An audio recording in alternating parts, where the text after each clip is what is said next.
started working as a freelance consultant at UNU-FLORES, and I've got 15 years of experience. I did, ZHC audits, I did like all kinds of sustainability assessments in my life. I had never heard of resource nexus. So for me it was like a purely academic thing, and I don't know if anybody on the factory floor or like from actual engineers working in the industry know the concept. So why is that? And why do you think is the resource nexus actually a good approach?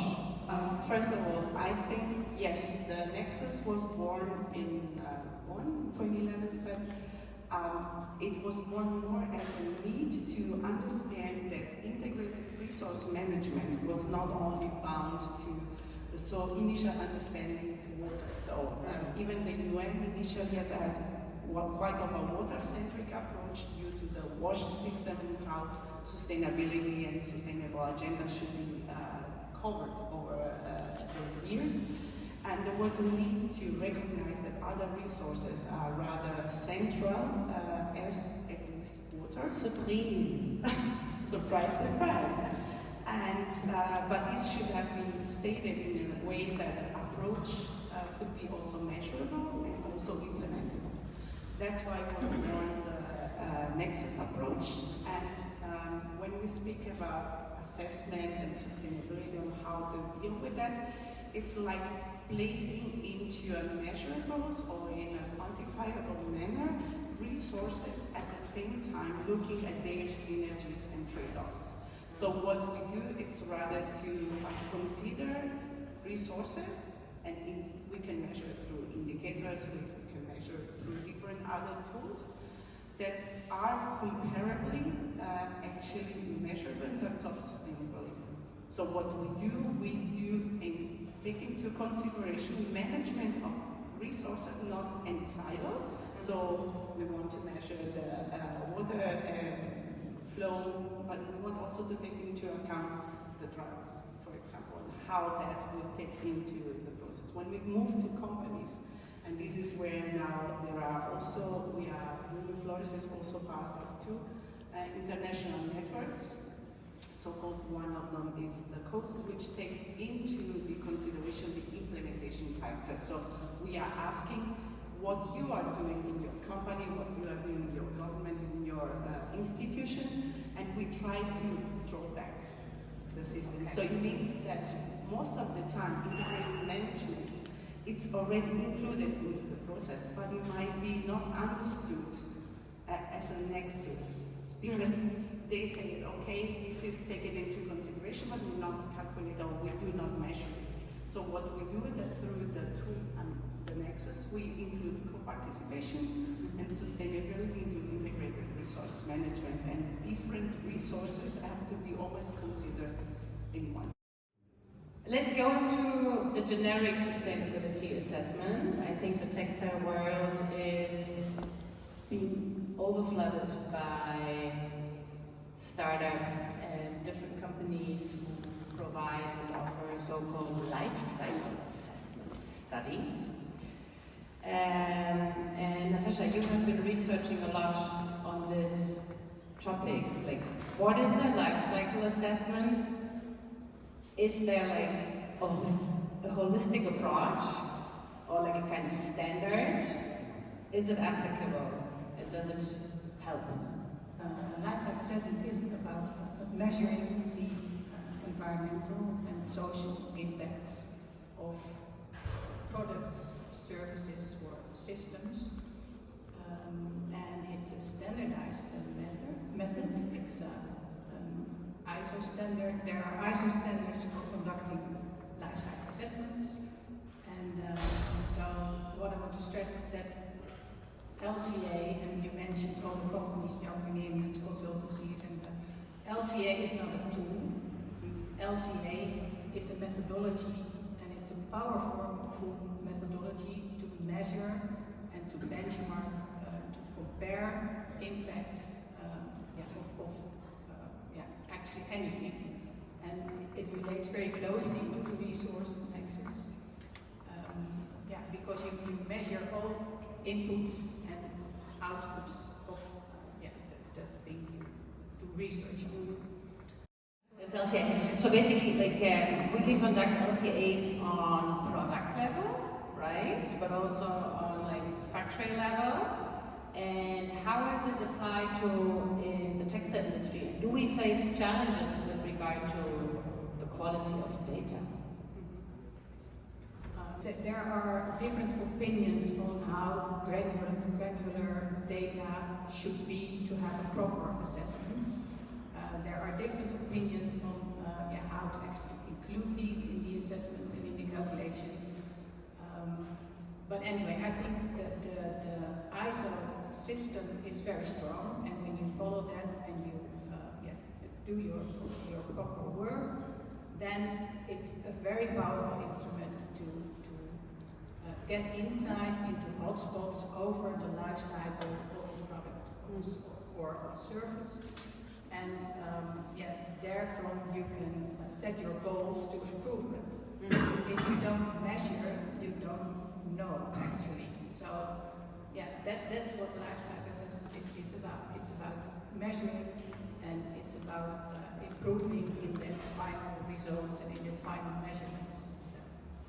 So I think it's necessary for every product that is put on earth, or every service, actually everything you do, to measure and to see what are the impacts of my idea or of my doing or of my system or of my product, and how can I improve it.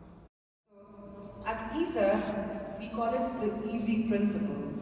So the easy principle entails that the companies or the stakeholders input their data, and our algorithm then looks at energy efficiency measures, which could, if implemented, could lead to cost-saving measures and, of course, reduce GHG emissions as well. Knowledge is key, definitely. We need to understand the data that is available, we need to understand the resources, but however, knowledge in itself is not enough. You can find data everywhere, you can find reports on the number of GHG emissions and the number of energy consumption, but there are several other factors we need to. There's been I think a lot of emphasis on partnerships. This is where partnerships come in. So we partner with both industries, both from the manufacturing sector, also from other sectors as well, like you mentioned, with brands as well, even with larger organizations, for example, the UNDP or the industrial wing of the UN, UNIDO, with GIZ, we have partnered as well, even with manufacturers on ground. So for example, one project that I can talk about is the one that we had in Vietnam, which has a similar textile base. Of course, there are differences as compared to Bangladesh, where we worked with 10 manufacturing units, and our algorithm was able to come up with 57 measures for those 10 companies, and if those measures were implemented, they would lead to a cost saving of about 800,000 euros with a return payback time of about 9 months or so. It's very context specific, but this is the kind of impact that we are striving to have. So it's really about clearly identifying these hotspots, and to identify these hotspots you need to assess the data you're collecting. So that, what you just said, we identified at one point that traceability is the foundation for everything. So if you want to do proper compliance management, you should trace each and every order. Supply chains are highly complex, they change all the time. If we see just at the structures of the industry, especially going on the upstream levels of supply chains, on fabric level, spinning level, farm level, there's so much happening. Then again, if you look at LCAs, I think we need to know who's part of our network, most companies, and we are grateful that we can work with such a multitude of different stakeholders in the industry, looking at 120 brands now, a multitude of manufacturers which are vertically integrated, which have standalone facility processes, which they cover, traders from spinning, from ginning to spinning. So really we have a multitude of different inputs which we can see and use.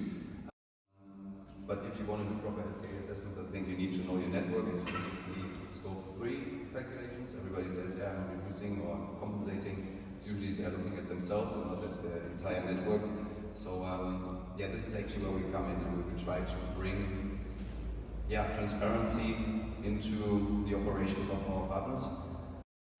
You mentioned that we need primary data, and I think so too, for full LCAs.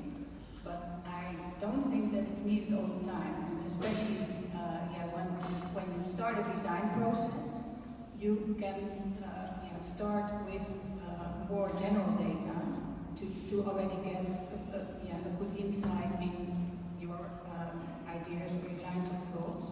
So what I notion is that LCA has become more complicated over the years, but also is made more complicated. And I think, and I encourage everybody to start and to dive into LCA, because it can give so many insights, and I think it should be the base of everything you do and start with. So it depends on the goal and the scope of your study, whether you need primary data or not. I just wanted to mention why I mentioned it. It's like, I think secondary data is great to compensate, because you can somehow, this is somehow happening in my supply chain, but it's really vague in the end. It's just for yourself. If you have primary data, you can look at what is really happening in your network, and then you can compare maybe different parties involved, and maybe also say, what you just said, also working on corrective and preventive actions. Like if it's just for yourself to calculate something and then say, hey, I did my LCA and I can maybe change something in the design process due to different usage of material. I would like to change something in the energy usage, the water usage on site, like at the facilities maybe, or on different supply chain levels. And this is only possible, and then we would really talk about reducing, because scope 3 is the biggest emission driver, let's say. And there, I think, is where we need to add or to add. But you don't start designing with already in mind the ones who are making it.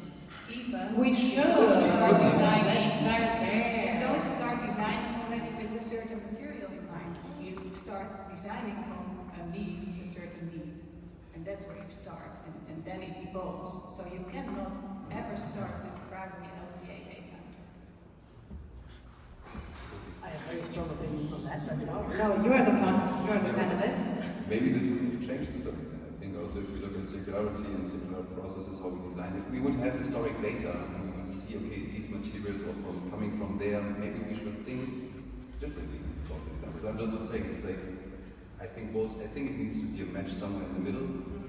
But if we would have primary data, would be of course great, and then would be even for a designer maybe even nicer to take certain decisions based on belief that this is now a environmentally, socially good decision to take. But this doesn't mean that you cannot start with using LCA or LCA data at this moment, because you don't have the primary data.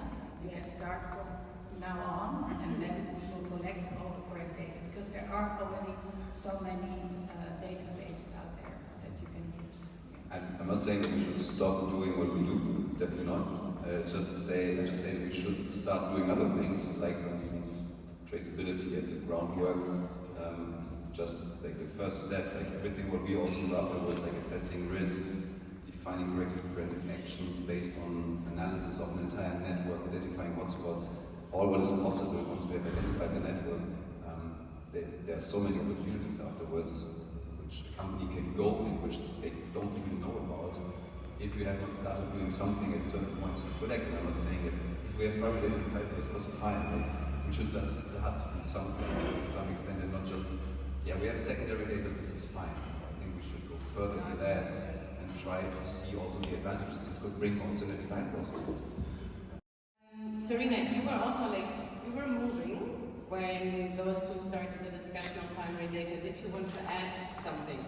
Considering it more on a larger perspective, I make like an indirect flight now towards ecotoxicology. Please. So ecotoxicology itself has been starting with initially with collecting data when there are new chemicals that have to be assessed in the environment. Of course, you need the primary data, but then when it comes to regulation and when you have to support the global perspective, and I don't say inside industries, but rather more how that impacts generally, the outset, then I think also secondary data at a certain point when we have a bit more standardized processes are the rules, because I'm a scientist, so we always want to dig into the tiny detail, right? But we cannot judge if we don't have, all the no degrees of error, right? That's how our soul would say. But when it comes to regulatory frame, then we need to accept certain degrees of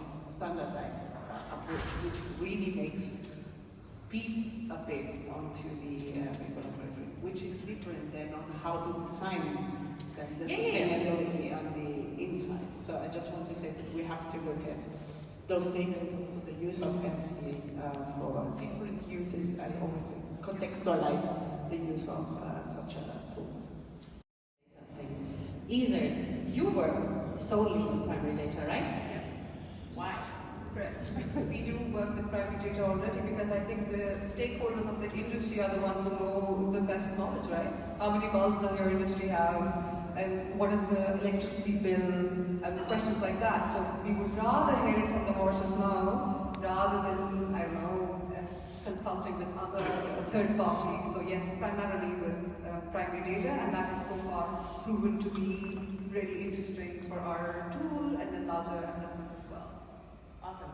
Now it's the devil's lawyer.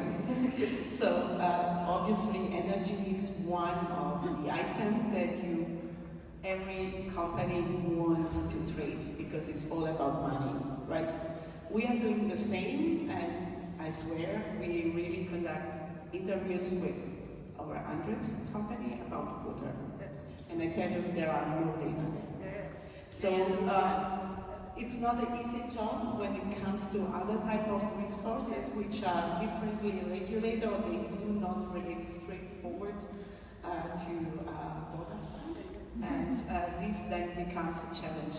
And it is exactly one of the projects that we are running at UNU-FLORES, that we really try to advocate also for this type of data and then how that interconnects back to the Nexus, then with the possibility of having synergy approach. So I would really love to have more information also on other type of resources, which will be directly also impact actually that is on energies.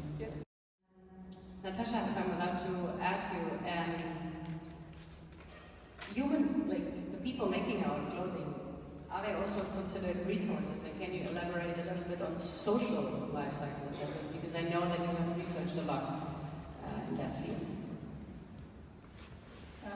As part of my PhD, as part of my PhD, I also did research on socio-economic costs on textile value chains.